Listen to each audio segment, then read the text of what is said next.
আজকে নাকি শপথ নিচ্ছে, দেখলাম নিউজে।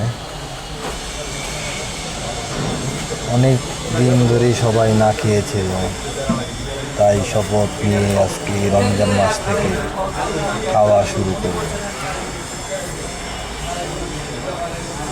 রমজানের আগেই তারা তাড়াহুড়া করে দেশটাকে তাদের হাতে নিয়ে যাওয়ার জন্য খুব দেখলাম তাড়াহুড়া করতেছে। কারণ রমজান মাসে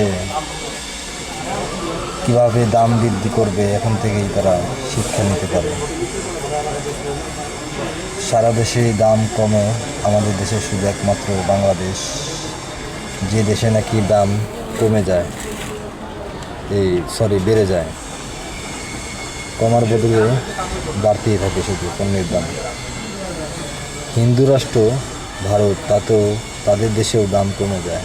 শুধু একমাত্র মুসলিম কান্ট্রি হয়েও আমরা 96% বা 95% মুসলমান হয়েও আমরা দাম কমাতে পারি না। এটা আমাদের ভাগ্য। দেখে নিয়েছি এই সংসদ সদস্যদেরকে,